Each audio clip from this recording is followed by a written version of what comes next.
This is episode number 274 of the Middle Country Public Library podcast. Hello and welcome. I'm Sal DiVincenzo here in the studio with my fabulous colleagues, Sara Fade. Hello. And Nicole Rambo. Hello. How is everyone doing? Okay.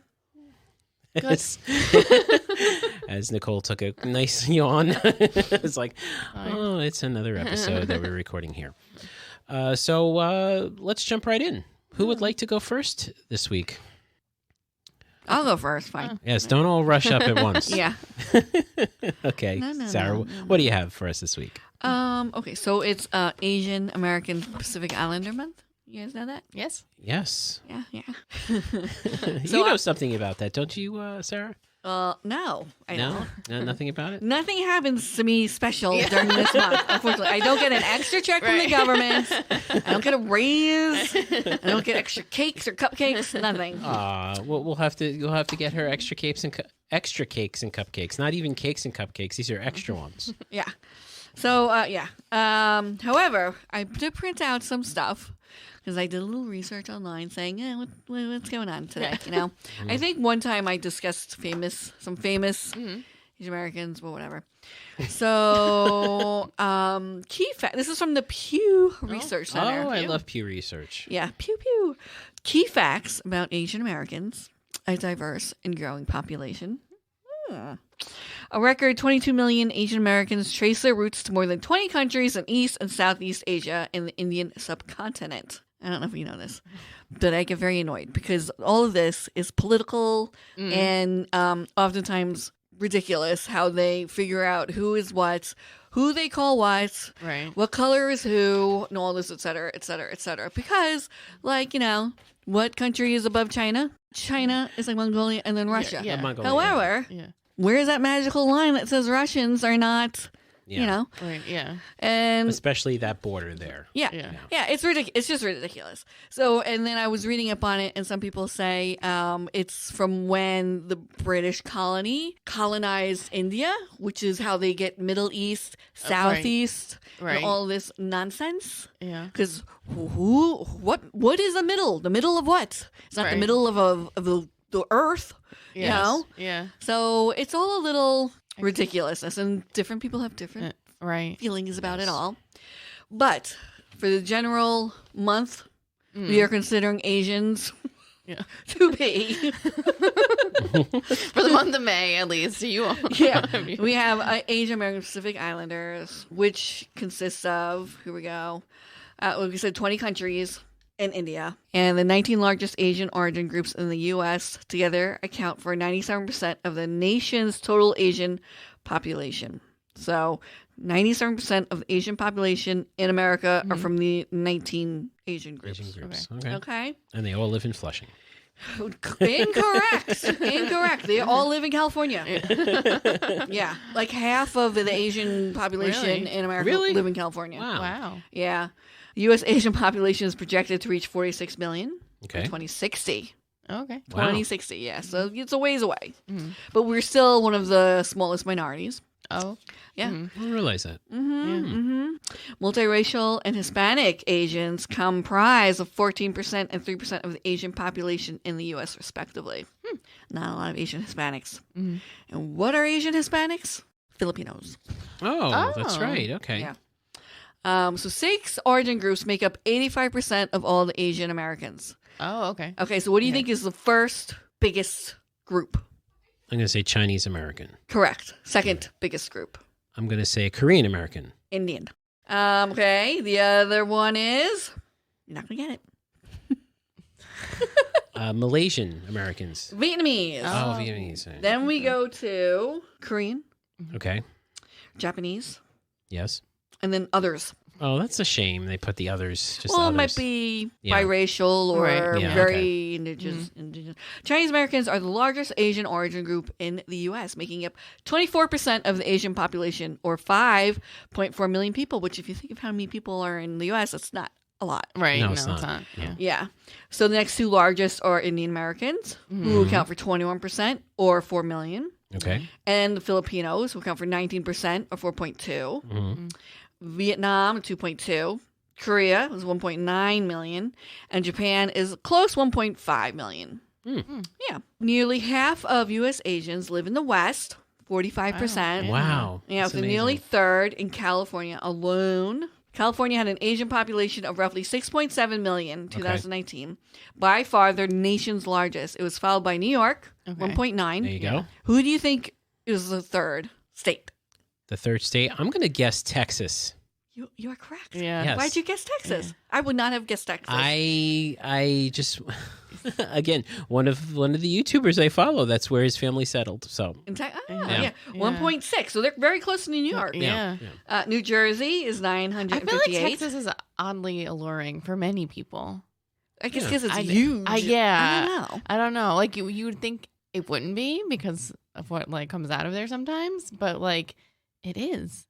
A I lot of people think- live in Florida too. I think Oh. there's a stereotype Yeah. that I think Yeah. Texas is much more diverse than people think. I feel like there's like Well, pockets of it's Texas. huge. Yeah. Yeah. Well, it takes a full day to drive from Right. Yeah. point one. It's Yeah. like 13, 14-hour drive from one end to the other, which I've done. Yes, you have. People from Asia are made up about 14% of the 10.5 million unauthorized immigrants. Ooh. Foreign nations in Asia were among the top 15 countries of birth for U.S. unauthorized immigrants. India, number 1. China, number 2. The Philippines, number 3. And Korea, number 4. U.S.-born Asians are substantially younger than the rest of the Asian American population. I don't know. Here you go.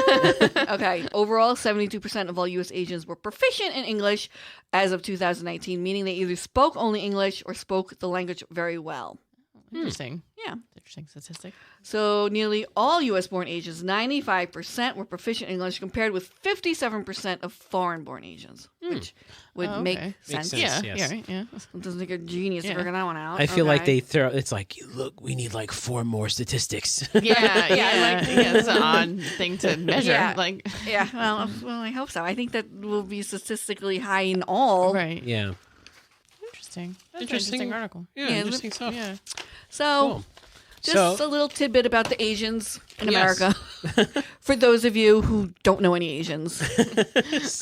So we do have displays here at the library Yes. that you can take advantage of here, especially on the adult side. I know I've seen them. If you want to read up on some Asian Americans, Pacific Islanders, we have many books by authors and artists. So thank you, Sarah. You're welcome, and you can bring me cakes. And yes, and Cupcakes. Anytime extra, you want during this extra- month. She said extra cakes, extra cupcakes, Yep. which leads me to believe that we're behind. Thank you, Sarah. Nicole, what do you have for us this week? So, not to burst anyone's bubble, but we don't record on the day that we release. It's the magic. So my today, the day we're recording, which is the 9th, is actually National Fentanyl Awareness Day. Oh, So okay. you're listening to this 2 days later. Yes. So 2 days ago, it was National Fentanyl Awareness Day. However, unfortunately, it should be Awareness Day every day. Mm-hmm. So actually, I saw this. I didn't know this. I did not know that May 9th was National Fentanyl I saw it on my Awareness. Google. Yes. Google had it on the bottom. That's like how I saw it. So they have a night, and I'm sure if you look, this up, it's recovertogether.withgoogle.com. So like today it's there, but I'm sure on the 11th, when you hear this, when you go to it, it'll, everything will still be there. So they have just some facts. Fentanyl is involved in more deaths of Americans under 50 than any cause of death, including heart disease, cancer, homicide, suicide, and other accidents. The use of illegally made fentanyl is fueling a national health crisis. People are using it unintentionally, which is the whole, thing around it. It's people lace other drugs with fentanyl. So they use it unintentionally and dying from overdoses as a result. Even if you don't use non-prescribed drugs, chances are that you know someone who has been impacted by the current crisis.